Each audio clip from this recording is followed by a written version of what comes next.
A skinny kid on a cracked concrete pitch in Madeira. No academy, no scouts watching, just a ball, a wall, and hours nobody was counting. Nobody in that stadium in 2026, 40 years later, tears streaming down his face after his last World Cup match. Nobody there could have imagined it started here. This is not just a highlight reel. This is how a boy with nothing built himself into the most complete footballer of his generation, and how, one summer in 2026, that story finally closed.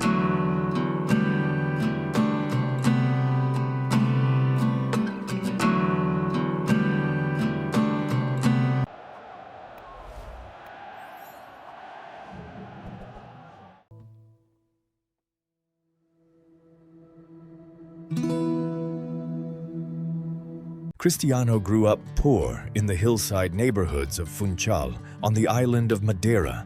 His father worked as a kit man at a tiny local club. His mother, watching her son skip schoolwork for football, made a choice most parents wouldn't. She let him chase it anyway. By 10, he'd been signed by Nacional for the price of some kits and a bag of footballs. Coaches there worried he was underfed. They told his mother to feed him more fish, more meat. Nobody worried about his hunger for the game.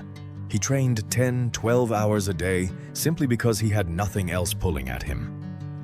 2 years later, a scout named Aurelio Pereira brought him to Lisbon to Sporting's academy, a transfer partly used to settle an old club debt. A 12-year-old, alone on a plane for the first time in his life. Lisbon nearly broke him. He was 2 years younger than his teammates, homesick, and mid-development, he needed heart surgery. But he stayed, and by 16, he'd signed his first pro contract, with a release clause of 20 million euros attached to a teenager nobody outside Portugal had heard of yet. By 2003, everyone wanted him. Arsenal came closest. Wenger held the number 9 shirt for him. Ronaldo and his mother toured the training ground, and a deal was all but agreed before United's board moved faster and bigger. Manchester United had actually been circling for over a year, tipped off by their scouting network in Portugal. Then came the friendly that sealed it. August 2003, a teenager tearing Manchester United's own defense apart in an exhibition match so convincingly that Alex Ferguson refused to leave Lisbon without a signature. United paid over the odds just to get him immediately rather than wait a season. Number 7. Best, Robson, Cantona, Beckham's number, went to him. He wasn't good yet, not really. His first United season was full of stepovers with no end product, dives that earned him a reputation, and a first 11 that didn't quite trust him. Teammates were skeptical. Pundits were skeptical. Even his own manager's staff in an early scouting report listed almost nothing but weaknesses. But Ferguson saw something the stat sheet didn't: a relentless work ethic and a refusal to be told he wasn't good enough. Season by season, the end product started catching up to the talent. A stoppage time winner here, an FA Cup final goal there, a Euro 2004 run as a teenager that ended in heartbreak in the final.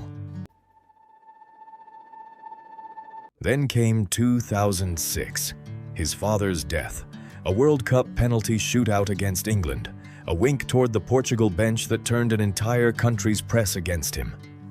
He seriously considered never going back to Manchester. Ferguson and Wayne Rooney talked him down. He returned. What followed was one of the greatest individual runs English football has seen. Back-to-back Premier League titles, a Champions League final header, and a penalty converted under unbearable pressure in 2008. 42 goals in a single season, his first Ballon d'Or won by a landslide. By 2009, Real Madrid came calling with a world record fee, and United, as Ferguson had privately promised, let him go. 9 years in Madrid, 4 Champions League titles, a scoring rate that broke the sports math, a move to Juventus, a return to Manchester United, a stop at Al Nassr, 5 Ballons d'Or, over 900 career goals, a rivalry with Messi that defined 2 decades of football arguments. Through all of it, one trophy kept slipping away. By the summer of 2026, Cristiano Ronaldo was 41 years old in his 6th World Cup, a record no outfield player had matched. Portugal's group stage was uneven. No goal in a shock draw with DR Congo, a brace against Uzbekistan that made him the first man ever to score at 6 different World Cups. Then, a goalless draw with Colombia that raised the same old plainly. This would be his last World Cup. He didn't want the Spain match to be his final one. But if it was, he said, he'd leave with a clear conscience. He'd already made more history that tournament than most players manage in a career, becoming the oldest man to play in a World Cup knockout match and the 2nd oldest to ever score in one, converting a penalty against Croatia to help send Portugal through. Spain won 1-0. Cristiano Ronaldo's World Cup career ended in the round of 16.